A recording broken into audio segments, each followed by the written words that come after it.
Hey, what's up, everybody? BDL44 coming at you another video. KD got me laughing, man. On Bleacher Report's uh, post, I don't know what the post was. God knows I don't remember. It had something to do with KD.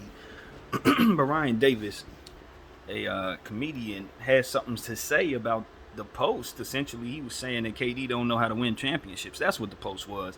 KD said that offense wins championships when someone else had said defense wins championships. I don't know if he was serious. I don't know. But Ryan Davis said something along the line of this is why he can't win championship outside of Golden State because he don't know what it takes to win championships or something of that nature. And he said something about, the defensive rating of the Warriors was great except for the last year the Warriors had KD. And Ryan Davis had left it at that. And KD gonna come back and say something if he sees it. No burner account, definitely on his own account, saying it's crazy out here. Trash ass comedians trying to tell two-time NBA champions they don't know how to win. It's crazy out here, or something along those lines. And I was cracking up, man. KD does not play with anybody, man.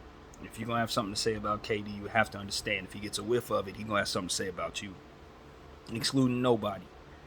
So that's just what it is, man. I get a crack up. I laugh out of that, man. I get a real laugh out of that. When when I first started getting a understanding of KD's image and personality out here in this way, I just, the only thing that always harkens back to me is how serious he took that early campaign in his career. KD is not nice. He took that and ran with it for real. I don't know what Nike was thinking when they gave him that. I don't know if that was his idea because he ended up living that, so to speak. After that, he never was nice again, so to speak. So I thought that was kind of fascinating, man. It's really funny to watch KD. I personally am one of those people that want to see KD end up back at home, Washington. Not to say right now because they don't have a damn team, but when the team gets to where it needs to be, that's where I want to see him finish his career as a Wizard in Washington. Because that's just a place I know he would probably enjoy playing if they had a decent team at any point in time in his career. Granted, I do remember he said he didn't grow up a Wizards fan, nothing like that, so I don't assume that he has Wizards allegiances like I'm a Laker fan or something in LA. But it's just something to be said for being able to play for a competent home team, and he hasn't had that in his career. So that's one thing that I know is never gonna happen. I'm pretty certain he doesn't want that. I just want that. I would love to see that. I think it would be good for the DMV and that whole surrounding area. But yeah, man, that's where the conversation starts me off today. I didn't have anything else to share. In fact, the NBA really hadn't given me no news this morning other than that. Last night, the Lakers lost to the Celtics in a summer league game, so I really don't have a whole lot positive to share about my own squad there. It's summer league, so what can I say? We're fighting and we're developing kids and we're learning what we want to do with our young talent going forward, who we want to continue to keep in the rotation and who's going to be spending more time in the G League, etc. So that's really all the purpose of that game was about, and any game is about for the Lakers at this point. I mean, obviously we want to fight for this summer league championship defense. We're defending our championship. I have it in my mind that we won the summer league last year. I hope I'm right by that. I honestly don't remember. I'm not going to lie to people and act like I truly remember that. I don't actually remember it. I know we did hella well, but I don't remember us hoisting the trophy, and I don't remember why I don't remember that. But for some reason, someone told us we were the summer league champions, and I believed them. So I'm rolling with it. I think we won the championship. I'm pretty certain we did. But anyway, that is the reality of the situation. I never lie about that. So my memory doesn't serve me well, but I'm pretty sure there are videos to back up my covering of such. So go back there and check it out because I'm pretty sure I was all over it last year. But my memory's no good, and it is what it is. However, that's not the only thing we want to talk about here. Dame Lillard, man. Dame Lillard is still stuck in Portland. It doesn't look like things are changing there very soon. And I'm just trying to prepare everybody who watches me for what it is I think I see, which is a semi-market lockdown, which doesn't affect many teams because most of the teams are complete. But for those who still need a forward or still need a center or still need this or that, it may be a situation where that player you're waiting on is going to make you wait some more while they wait on this Dame Lillard thing. Now, I personally think free agents are going to cave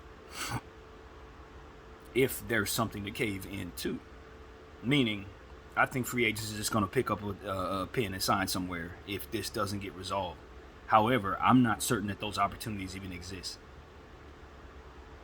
And that's the concern for a P.J. Washington, for a Christian Wood, for a Bol Bol. In a sense that if you're waiting for your opportunity to open up by way of Miami and Portland and the Clippers and God knows whoever that fourth team is going to be, obviously it's been stated now, it's a good chance this doesn't happen. So you may want to talk to somebody about other options if they're there. And if they aren't there, you may want to brace yourself for not having a team to start the season. If teams are hell-bent on moving after trades are made, I do believe that they're going to stick to that. I do believe they're going to stick to that throughout the start of the season, because no matter what it is they're waiting on, is in regards to, let's see if I can sign P.J. Washington to a such and such deal. If the trade doesn't get made, there's a good chance they don't even have that money. You know what I'm saying? It's that kind of thing. It's a good chance that they can't free up the spot that they need to give Christian Wood or P.J. Washington. Now, I'm not sure that that's literally what's going on, but I'm telling you that's what the tea leaves are showing me could be real in this situation. No different than if Dame were to say, okay, let me just go back to Portland. Not happening. Same thing. Not happening. So that might be what's going on there. And that might be the solution. I know people in Portland, they're either on one side or the other as it pertains to staying with Dame or staying with Scoot. So I don't assume that from within my position I make that conundrum any easier of a decision. But what I'm telling you is the easiest way to expedite everything truly is to trade Scoot Henderson. That's the quickest way to fix these short-term problems. Now, the thing about it is these are short-term problems. So I don't actually think that's a better choice at all. But it will definitely fix a short-term problem. And it may actually save certain things that are absolutely positively in jeopardy right now because of this. Excuse me, which means it's a lot of stuff foundationally that you can't do if you don't have a summer league with your full summer camp with your full team. What they call it, a training camp. There's certain things that are obviously not going to be certain if guys know they're going to be traded midway through the season. We went through that with the Lakers last year, and we knew we had a midseason trade coming in no matter what. It was imminent. It kind of affected how guys viewed everything, I'd imagine. It's just a lot of stuff that can get affected. Coaches and schemes and things like that got to be adjusted when players come in, when circumstances like these don't manifest into the vision that they had for the squad. Guys got to improvise. And so that kind of stuff is not good. And that's what you're looking at. That's exactly what you're looking at if you're one of those teams that's hoping to make this move and ain't made it yet. Philadelphia, very concerning situation for Philly. Because, to be honest with you, as we always say, with the Philadelphia 76ers, every year is a win now year. I don't know if it's like that for everybody. But with Joel Embiid being your superstar, and I say this every year, this ain't new. Every year I say this. If you're not building a championship around him, you're definitely not doing what you're supposed to be doing. They're never supposed to be in a rebuild situation with that player rostered, in my opinion.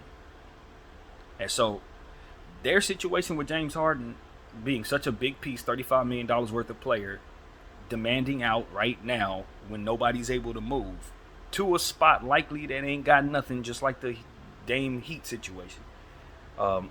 Their situation is a little more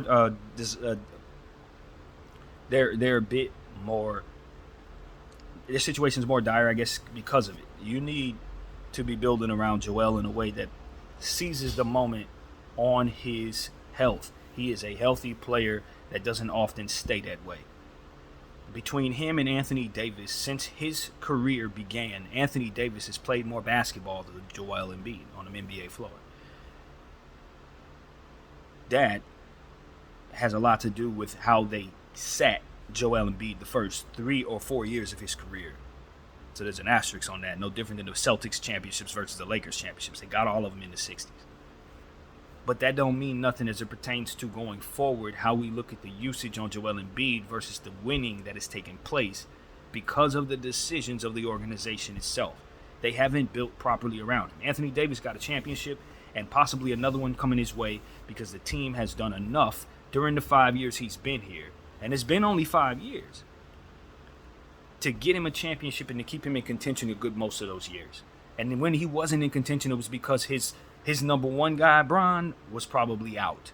So what I'm saying to you is, in a much less shorter amount of time, we've been able to keep Anthony Davis on the floor during the time that we had him, and we've been able to get him in a championship situation where he was able to seize that ring. Joel Embiid has not yet been to the finals. Every single year, the Philadelphia 76ers have come short with the plans that they have to build their team. And to me, after a whole damn career of this, if I'm Joel Embiid, because he's basically been in the league for now 10 plus years, a whole career of this, as a big man who maybe, if you were looking at things early on, didn't probably even think his career would last this long. For me, if I'm him, I need out. I need out. He's not saying this. I don't know that's in his heart. If it's in his mind, if he's looking at the same thing I'm looking at, probably none of that. I don't know nothing about Joel the man or his thoughts. I'm telling you what I'm thinking if I'm in his position based on what it is I see. It's time to go. It's time to go right now. Because if I start this season and let them do another one of these, and this is the injury year, me being the size and that weight that I am, I'm not coming back the same player. And that's harsh because you don't want to project injuries when there hasn't been any. He's an amazing player who should be able to lead a bunch of garbage to the finals and hasn't been, so a lot of that's on him. But at the end of the day, they have yet to construct a team that I legitimately think is an NBA championship caliber squad. They are not. They find themselves being a contender at times, but never a contender to the point where they can do anything. They can't. Teams that are worse than them, with lesser talent than them, get further than them consistently. And so for me, when I got the reigning MVP, I got Tyrese Maxey, I got Tobias Harris on an expiring $35 million contract that I couldn't move until right now. I got James Harden, I don't know if I said that already, but $35 million worth of James Harden too. Damn it, some of that gotta go. They didn't have Jimmy Butler. They didn't have all the Lakers centers. Tyrese Maxey's been good the whole time, healthy pretty much the whole time. And Shake Milton, Niang, all these role players that are getting paid now, they've had all of this and yet to reach the finals, while Miami Heat, with lesser stars and lesser role players, have been to the finals twice, have been to the Eastern Conference Finals about 4 or 5 times, maybe in a damn row. Never have they ever, not one of these years, been considered a better team than the Philadelphia 76ers to start the season. Not one single year. The Boston Celtics then overcame them. Obviously, the Milwaukee Bucks then won the damn championship. Toronto then won the damn championship. Orlando's been to the finals. We can skip all the way back into the Kobe and Shaq days to look at some of the ineptitude of the Philadelphia 76ers and the way that they built around their superstars. I watched them build around AI in a way that I didn't agree with. You couldn't get that man one scoring running mate. The whole time he was there, he had to score 50 points a game to win. All y'all want to do is put defenders around him. Tyrone Hill, Aaron McKee, them dudes couldn't score 2 buckets in a row. So no, this runs deep for me in regards to the Philadelphia 76ers because I've watched them squander more than one great superstar's career. I've watched them. So this is what I'm saying with Philadelphia. Every time they come up with some scheme to build their team, it's always some unorthodox crap that never gets them over the top. The mission that they had to tank, what was it called? The process? It was supposed to get them not just Joel Embiid, but damn near every young, talented player that was supposed to come about over the duration of that time. They were supposed to get all of them. They're supposed to look like the Rockets. They're supposed to look like OKC. They're supposed to look like Orlando. All these young teams that got all these talented players. Philadelphia is supposed to look like that. They should have Jason Tatum. They should have probably Joel Embiid. They should have whatever it is they gave away to get James Harden. Was it Ben Simmons? Should have been traded sooner when he had some value. Should have probably had all kinds of talent in his stead. It's so many different players that Philadelphia should likely have based on how bad they were for how many consecutive years that never manifested anything because they didn't draft well, because they got rid of the guy who they let run the tank job for them several years, didn't even let him hold on to things. They held on to coaches for too long. They let Ben Simmons develop into something that couldn't hit a jump shot, never got him any help, and continue to hold him accountable for not being okay. All these different things that have led to the Philadelphia 76ers being just not good enough. They gave the keys to Daryl Morey. He's in cahoots with James Harden after James Harden's prime. So he want to do everything for James Harden like James Harden is Rockets James Harden. And he ended up turning on James Harden when it inevitably went down the way we knew it would. Because you know damn well if James Harden takes $35 million 2 years ago, he ain't going to play up that value. So why would he even agree to that? Like, these are things that's like, yo, how did y'all not see the Daryl Morey, James Harden in 2022 experiment not failing? When we know damn well James Harden didn't have that left. We saw that in Brooklyn. So what was Philly actually doing? And the Tobias Harris contract. Why did he even have that? Who gave Tobias Harris, the number 3 on the team, all that damn cap space money? And you couldn't pay Jimmy. It's like, no, Philly. I'm in a space where it's like the only thing that's keeping me from telling you to blow it up is Joel. There's nothing else. Everything else there probably needs to go. Maybe even Tyrese Maxey. If y'all don't want to pay him. You know what I'm saying? I don't like your situation. I don't like your situation. And I don't like the idea that y'all let McDaniels go. That was a nice young prospect y'all needed. Why the hell did he go? And then just for y'all to sign Trez and Bamba and then re-sign Reed to a crazy contract for his standards, even though I like the player, that's too much for him in the situation that is. You got Joel as if you don't have a center. You got all these centers as if you don't have a center. So clearly you're concerned about Joel's health going into this year. It's like, don't y'all see how awful this is? All of it's bad. You don't even have a good forward on the team outside of Tobias Harris, who's going to be expiring right now. Should you not be in the market for somebody at the forward spot? If I'm the Golden State, if I'm the Philadelphia 76ers, I'm looking at players like Moses Moody. Yo, get him out of there. Nasir Little over in Portland, get him out of there. Utah has a bunch of dudes at the small forward position and players that I could use in Philadelphia. Give me them. I need that stuff. I'm looking at the Houston Rockets and all those forwards they got. Terry Eason over here, Cam Whitmore over there, Sean Tate over there. Give me one of those. I need some of that over there, Philly. Give me some of those dudes too. Like, this is how Philly should be thinking. I don't know what the hell's on their head. I don't know where Daryl Morey's mind is in regards to that position. He probably has one foot out the door knowing him. I think Philly needs to revamp with a brand new, fresh face, with a brand new, fresh idea, change everything but the colors, man. It is time to have a new attitude in Philadelphia. Y'all got some of the meanest spirited fans in the whole world. You boo Santa Claus, you boo, everybody. Y'all boo Beyonce, everybody gets booed that goes to Philly. So I'm not sitting here saying y'all don't deserve all this. Y'all probably do, for that energy alone. But at some point in time, things got to be done correctly. Things got to be done correctly, man. And as far as I can tell, everything I've been looking at in Sixerland has been done incorrectly for as long as I have been alive, friends. For as long as I've lived. The Philadelphia 76ers have been doing things the wrong way. Since Sean Bradley was on the damn team. Since they picked up Kerry Kittles, if I'm not... Didn't they have Kerry Kittles for a second? Maybe they didn't have Kerry Kittles, but that's how far back I go. Larry Hughes is who I was thinking of. They've been doing stuff the wrong way since then. It's been a long time, man. So for me, it's like, look, Sixers, enough, fam. Enough. Y'all been getting away with being the Knicks for a long time. And ain't nobody been held accountable for doing this. But y'all ain't been that much better than the NYK Bockers. That is how bad y'all been. But y'all have always had better stars than them. They ain't never had no Allen Iverson. They ain't never had no Joel Embiid. And that is why I hold Philly more accountable. Y'all went through dark days of purposeful ineptitude only to find yourselves still not reaching the Eastern Conference Finals. Where are you?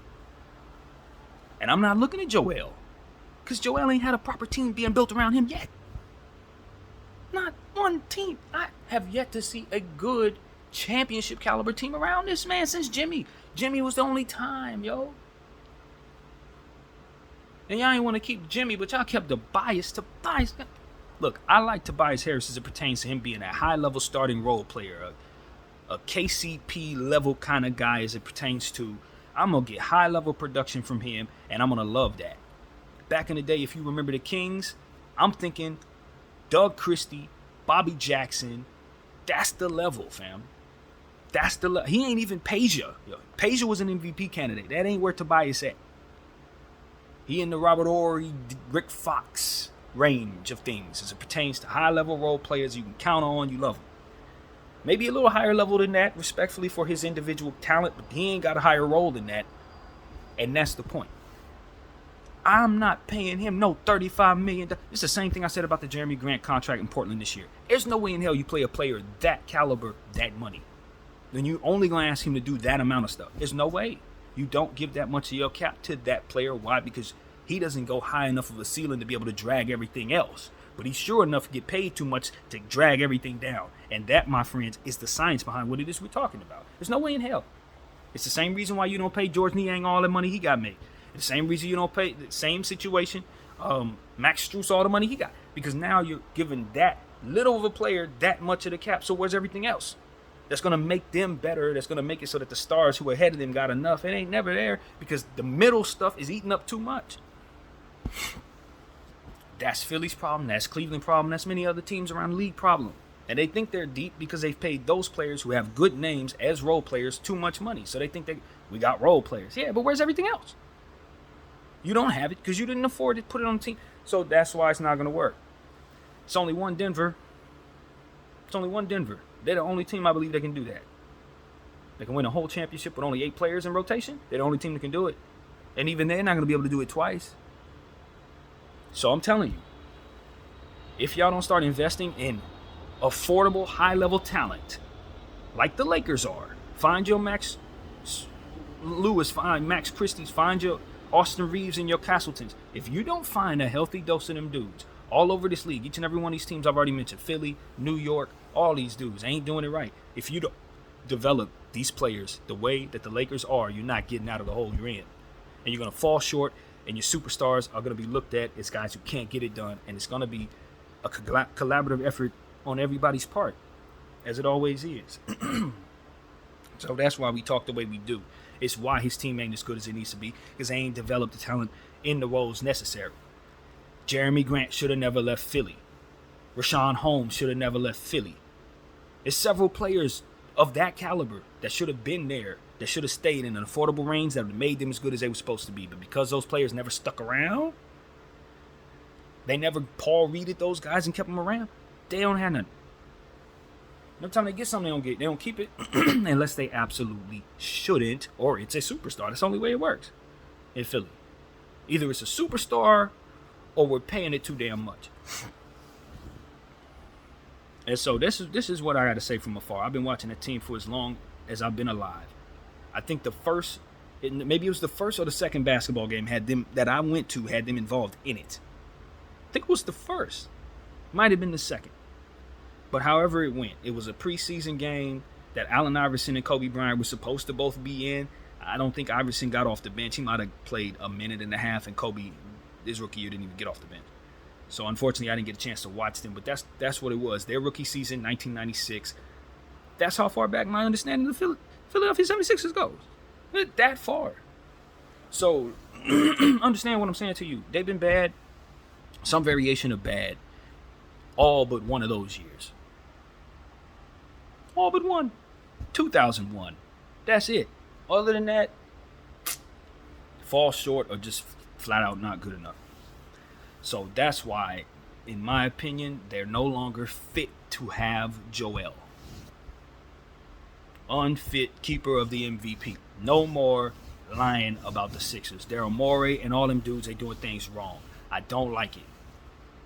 And so that's what I want to say this morning. Salute to Kobe Minute. He from Philly. I'm sure he would want better for the home squad. So that's what I got to say, man. That's what's on my mind this morning. You know what I mean? I just don't think Joel Embiid's career is going the way it's supposed to go. He going to get the brunt of the worst of it for all the crying and all the missed games and all of the jokes or whatever. But at the end of the day, he would have been a champion 3-4 times over if they would have built that damn thing correctly. If he had a real running mate next to him that should have naturally been on his team like Jason freaking Tatum, he'd have had a championship for sure.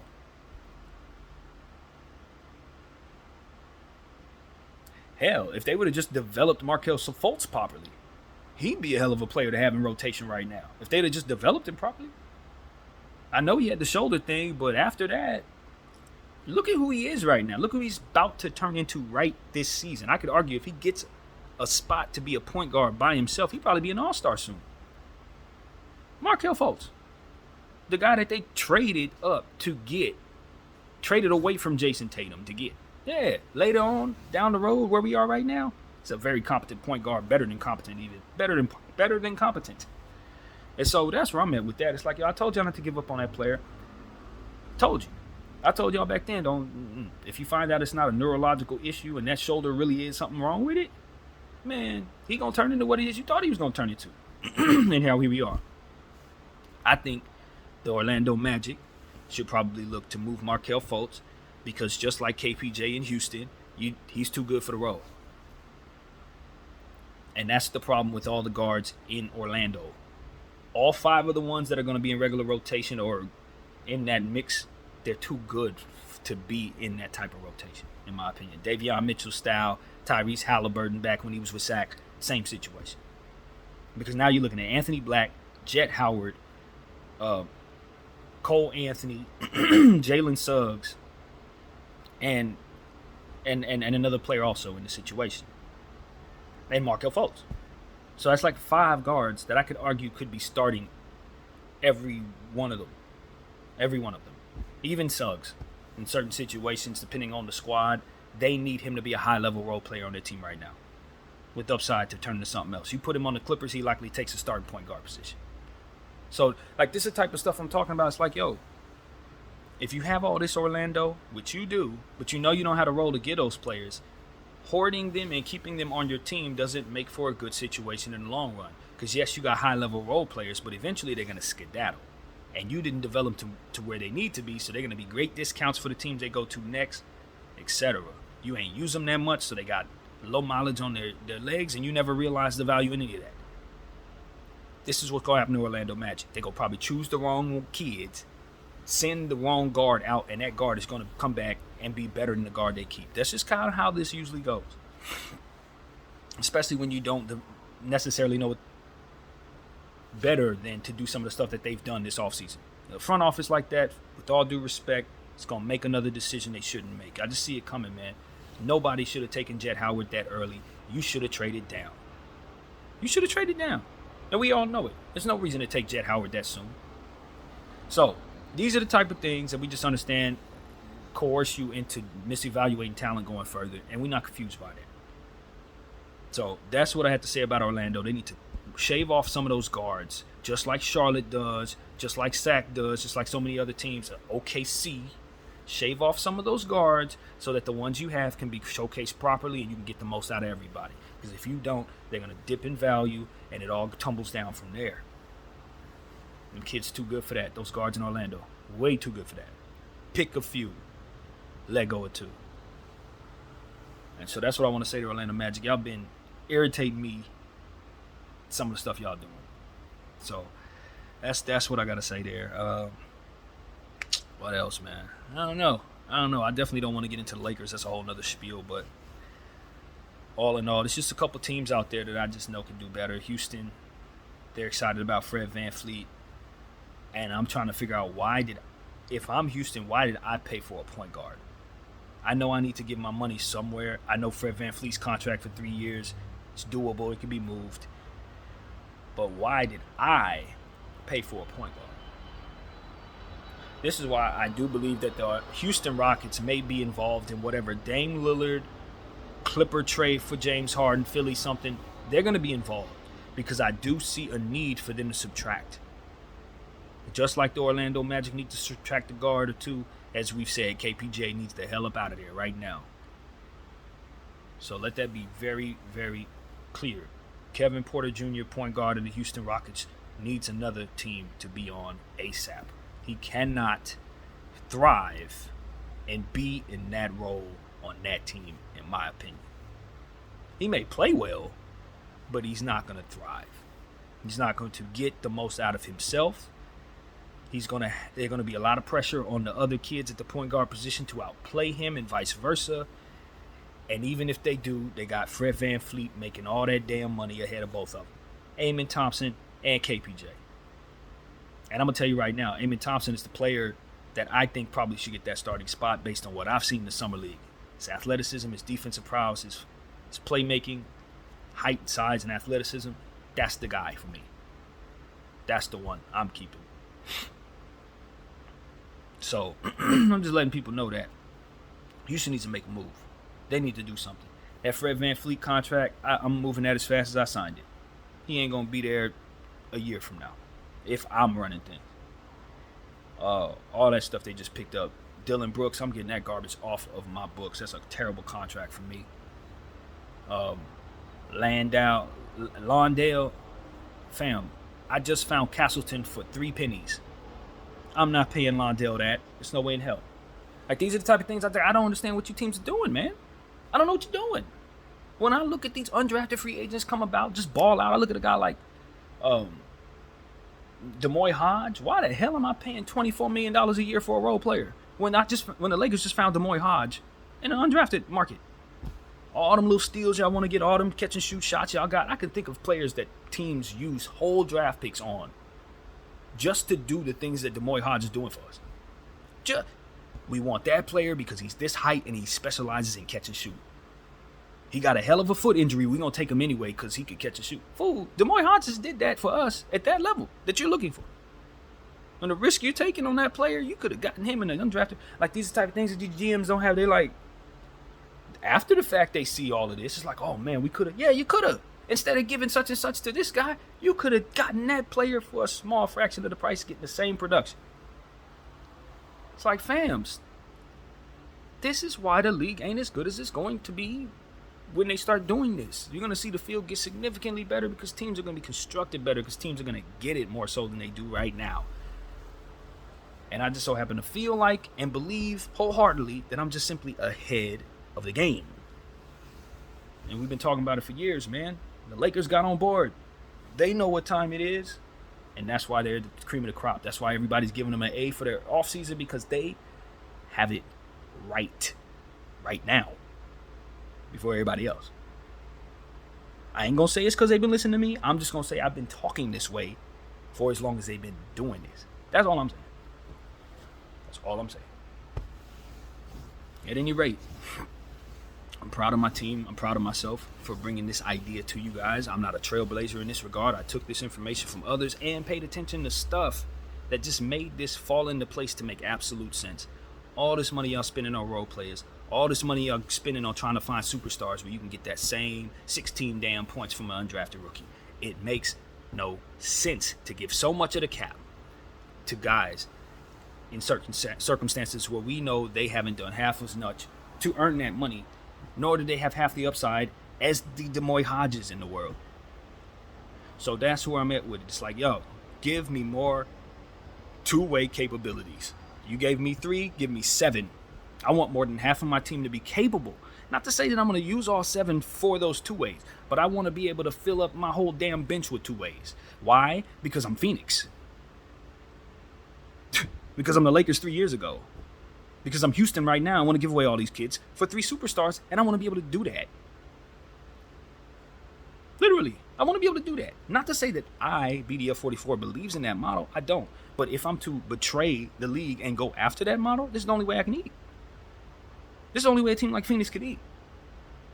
When your bench got Wainwright on it. You can't win with no damn Wainwright. I need him gone, and I need that to be a two-way guy so I can find me a Castleton.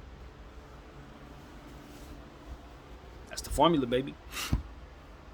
So, I look at a Matt Ishbia and say, you're not supposed to do this. And then I realize, yo, but if he does it this way, it can work. And that's what I'm here to tell you. The Phoenix Suns situation can work just fine, as long as they continue on the path they're on, finding stuff they need to find at low prices and not spending too much money on their Landals and Wainwrights. Let somebody else pay Lawndale. I don't know why I call him Landau. Lawndale. Let Houston play Lawndale. If Tillman Fertitta want to pay Lawndale 10 times more than he's worth, cool. I'll find another one. And that's how it got to be if you're Ishbia, because you done gave all your money to 3 players and one of them got a no-trade clause. So everything else you got to be doing now is about player development and discounts. We ain't overpaying for not a damn thing. We think we bringing back Dario Saric? Hell no, he's going to Golden State.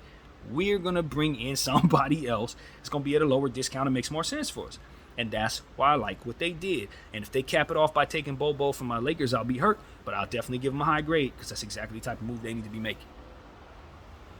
And if somebody shakes a loose in San Antonio, one of them dudes, what's homeboy name? Romeo Langford. If he shakes a loose, you go get him too, Phoenix. You go get him too. And if not you, Cleveland. If not you, Golden State. One of y'all teams trying to be contenders when we know damn well your bench is made up of old shoes and dirty laundry. Believe me, this is your way. Minnesota, they got it right. They're doing things the right way in that regard. That's what needs to happen. Player development for all you little mortgaged everything teams. The Clippers, you better get on top of that. And please, if y'all follow me, do understand that I hate the Clippers, but that is not what drives me to say what it is that I say. They really do need to blow this thing up, man. Trying to go after James Harden is going to further drive them into a hole. You can't put 3 washed superstars together and expect to get anything less than washed out of the playoffs. That is what's going to happen. James Harden, Kawhi Leonard, Paul George, they washed. For the level that you want them to play at, to put them together to think they're going to have any success against the Lakers or the Kings or the Suns or Utah or OKC, I'm telling you that is a fallacy. You're not doing a damn thing with them dudes if you put them all together. Nothing. The only thing that's going to happen is you're going to find out exactly what I'm saying is the case. They ain't going nowhere. Same reason why if Dame goes to Miami, he ain't going nowhere. Why? Because you would have made that move after free agency dried up, and because of it, you wouldn't have a damn thing to get you through the first half of the season. Now, maybe in the second half of the season, you could play up what you have to be traded like a Laker move, or maybe you could find somebody on the buyout market that can do some damage for you. But at that point, you would have hoped to have kept yourself afloat to be as good as you need to be amongst the top 8. And I'm telling you, if any one of them dudes get hurt, you're not going to be. That's before you even do this, Clippers. It's before you even do this. That's what your fate is. And the likelihood of them dudes getting hurt? I mean, come on. You know what we talking about. It's James Harden, Kawhi Leonard, Paul George. Are they even healthy right now? Probably not. Not fully. So, that is exactly what I have to say to the Clippers. Y'all hard-headed. Y'all trying to compete with the Lakers, and you're doing it the wrong way. You're not going to get anywhere without building a foundation. And because you've mortgaged all of your picks, the foundation is missing. That's it. That's it. And the thing about it is they have some very smart, seasoned, veteran front office people in place. And they're just stubborn and they don't want to do it. It ain't got nothing to do with whether or not it's going to help them or not. They just don't want to do it. So just like the damn Clippers, they're going to continue to be the Clippers. This is the essence of what Clipperdom is all about. Doing things the wrong way, doing things halfway, and not getting the talent necessary to do anything for yourself. And even when you do it, you don't complete it. That's the Clipper way. So as far as I could tell, they are still behaving like Clippers. And that is every bit of an insult as it's supposed to sound. So that's what I gotta say, man. They don't want to build a foundation. They just want to keep on stacking on top of something that doesn't work. And so you end up the same way you've been for the last 60 years. Bad. I'm tired of playing with these teams, man. I got no patience for any of them, especially when my team is doing things the right way. Now it's like I'm on the mountaintop. All of y'all suck, and I can't wait to beat you. That's how I feel. BDL44, I thank you all for watching. Out.